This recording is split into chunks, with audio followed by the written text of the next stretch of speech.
आबा काय सांगाल आजपासून पुन्हा एकदा मनोज जरांगे आणि आंतरवाली सराटीत उपोषण चालू केलं। जरांगे निव्वळ कुठतरी मराठा समाजाची फसवणूक करायची, मराठा समाजाची दिशाभूल करायची आणि सरकारला वेठीस धरायचं, प्रशासनाला वेठीस धरायचं आणि गरीब मराठ्यांना वेड्यात काढून त्यांना सुद्धा वेठीस धरण्याचा हा जरांगेचा प्रकार आहे।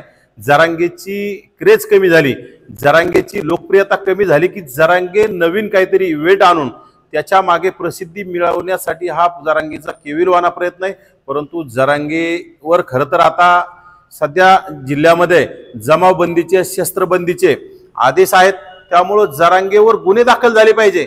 जरांगेवर कुठतरी जमावबंदी केल्या प्रकरणात जरांगेंना अटक झाली पाहिजे।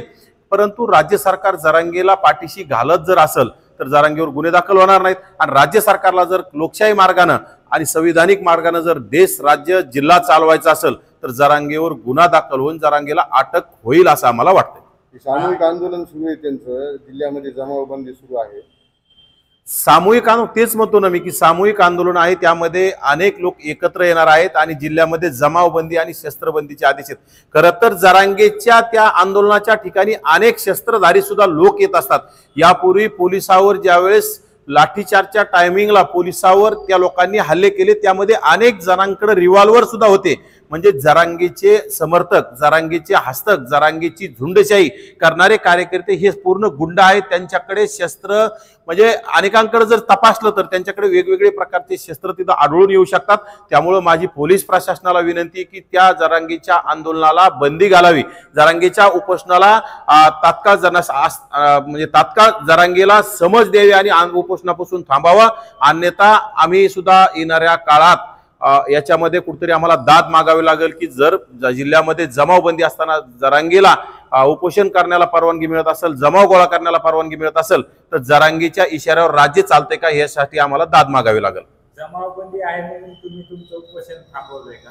नक्कीच जमावबंदी आहे आणि आम्ही असं ठरवलंय की या राज्य सरकार ओबीसींच्या कुठतरी पाठिंब्यानं स्ट्रॉंग असं सरकार तयार झालेलं आहे।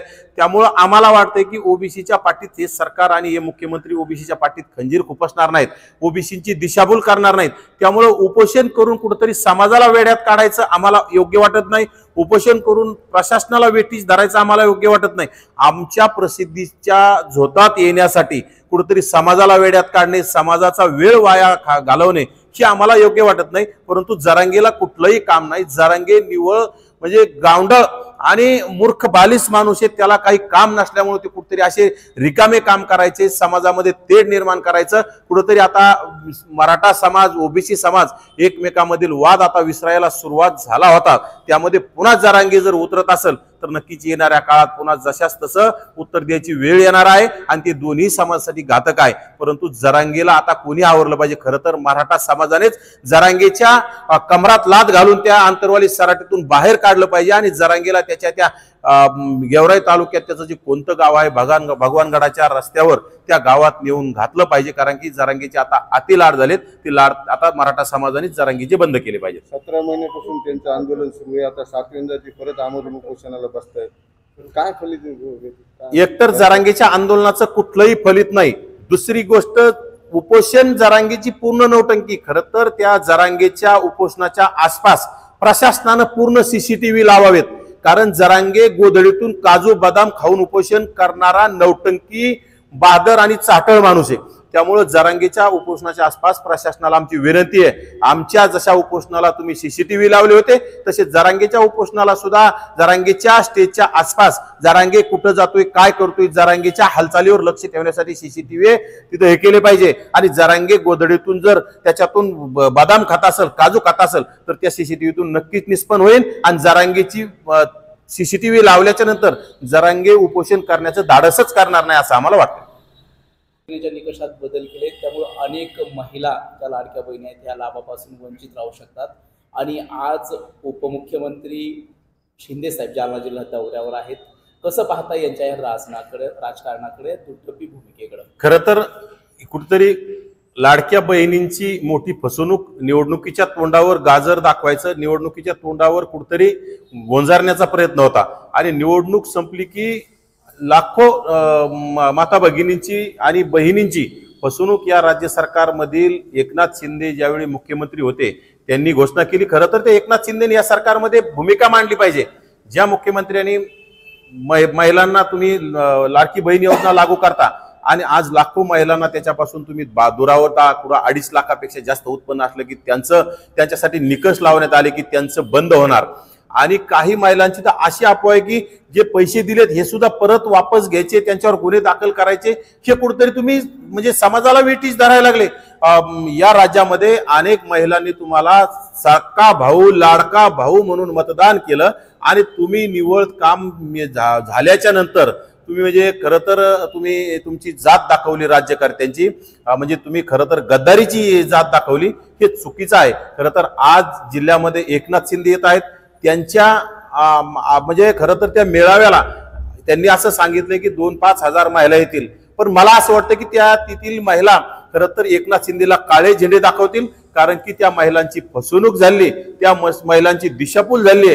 खरं तर तुम्ही निवडणुकीसाठी जर असा होत असेल तर खरंच राज्य सरकारवर सुद्धा कुठेतरी गुन्हा दाखल झाला पाहिजे.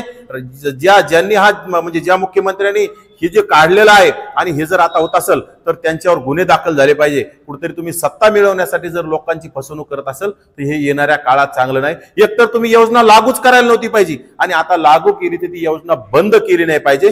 सर्व बहिणींना ती योजना लागूच राहिली पाहिजे. देताय किती तुम्ही 1500 रुपये देता आणि 1500 रुपयात तुम्ही त्याच्यात तत्वता निकष लावायला आले, त्याच्यामध्ये तुम्ही पात्र अपात्र ठरवायला आले. हे अत्यंत म्हणजे चुकीचं आणि तुम्ही कुठेतरी लायकी काढल्यासारखं, काही माता भगिनींची तुम्ही लायकी काढल्याचा हा प्रकार आहे. परंतु येणाऱ्या काळात या गोष्टीचा सरकारला फटका बसेल. त्यामुळे सरकारनं कुठेतरी या गोष्टीला आवर घालावा आणि सकल बहिणीला आणि सरसकट बहिणींना तुम्ही जे काय लाडकी बहीण योजना लागू करावी त्यामध्ये दुजाभाव करू नये असं माझं मत आहे. सत्तेपूर्वी त्यांनी जे आहे त्यावेळेस 1500 रुपये दिले होते, मात्र सत्ता आल्यानंतर आम्ही 2100 रुपये देऊ.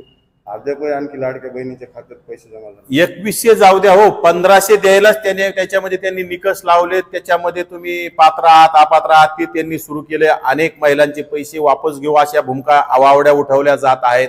म्हणजे कुठेतरी संभ्रम निर्माण करून द्यायचा. आणि योजना खरं तर मला वाटत नाही ही योजना काही दिवस चालेल. ही योजना नक्कीच येणाऱ्या काळात ही गुंडाळल्या जाईल. कुठेतरी निवडणुकापुरती ही योजना काढलेली होती आणि राज्य सरकारनं सत्ता मिळवण्यासाठी हे केलेलं योजनेचं गाजर होतं. ते गाजर आता मोडून राज्य सरकारच खाणार आहे असं मला वाटतं.